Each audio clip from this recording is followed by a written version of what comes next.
ان دونوں کیفیات کو جمع کر لیجئے۔ پہلی کیفیت وہ یہ احساس کہ میرے رب نے کہیں مجھے چھوڑ تو نہیں دیا، یہ تشویش، یہ اضطراب کہ عشقست تو ہزار بدگمانی۔ دوسرا احساس یہ کامیاب ہو سکوں گا، اتنا بڑا بھاری بوجھ اٹھا سکوں گا، کیا یہ اس مشن، اس کی ذمہ داری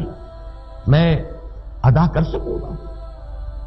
یہ دوسری تشویش ہے، اور اس میں ہمت کا کچھ جواب دے جانا، جیسے کہ نیورستھینیا کا لفظ میں نے استعمال کیا۔ ان دونوں کیفیات کو جمع کیجئے تو اب صوفیاء کی ایک اصطلاح کے حوالے سے بات سمجھ میں آئے گی۔ قبض کی کیفیت،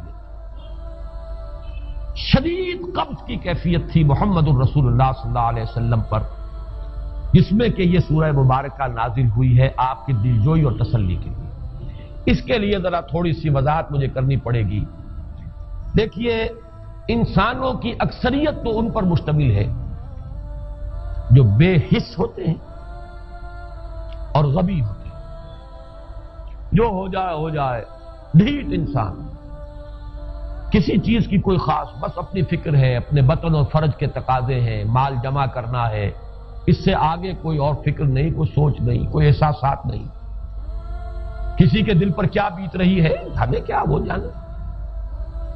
کوئی بھوکا ہے ہمیں کیا۔ ایک وہ کیفیت ہے کہ قافلے کو دیکھ کر آئے قبیلے کو، اور حضور صلی اللہ علیہ وسلم کی کیفیت وہ ہو گئی جس میں کہ حضرت خدیجہ رضی اللہ تعالی عنہا نے وہ قدم اٹھایا۔ ایک یہ کہ ہوا کرے، ہم کسی کے ذمہ دار تو نہیں، لا ابالی، جیسے آ چکا ہے پچھلی صورت میں، من بخل واستغنی استغنا۔ ان لوگوں کو چھوڑ دیجئے تو ایک اقلیت انسانوں کی ایسی ہوتی ہے جن کے لیے میں دو لفظ اب استعمال کر رہا ہوں، ذہین اور حساس۔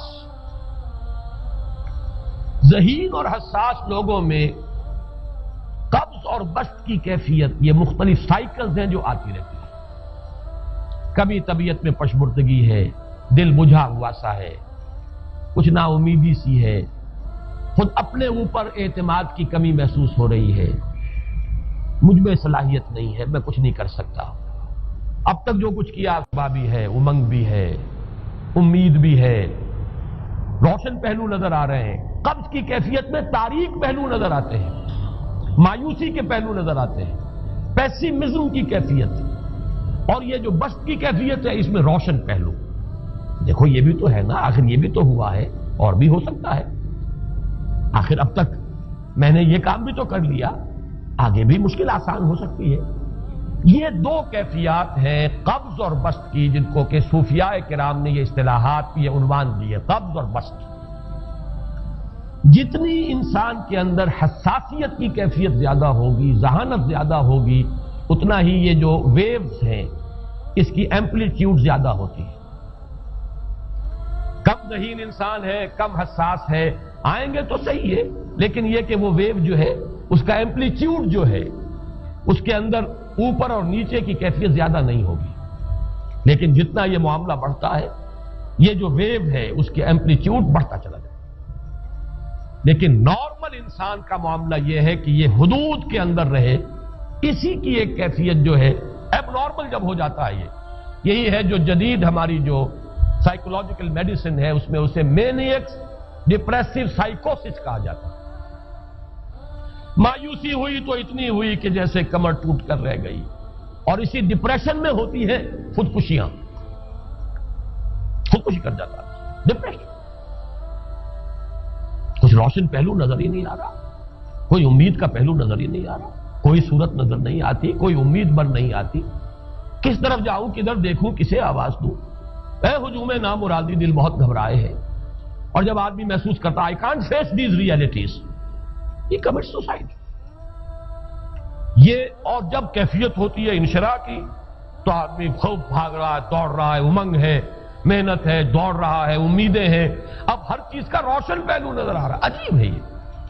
اصل میں مجھے کچھ تجربہ بھی ہوا ہے، ہمارے خاندان میں بھی یہ مرض موجود رہا۔ میرے والد مرحوم کافی طویل عرصے اس میں ایک ڈپریسو سائیکوسس کے مریض رہے۔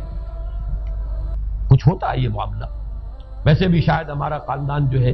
اس کیٹیگری میں آتا ہے جس میں ذہانت نسبتاً کچھ زیادہ ہے، حساسیت بھی نسبتاً کچھ زیادہ ہے۔ یہ دوسری بات ہے کہ کوئی شخص جو ہے یہ فلسفے کے طور پر اختیار کر لے کہ اپنے آپ کو ڈھیٹ بنا لینا ہے، یہ فلسفہ بھی بن سکتا ہے،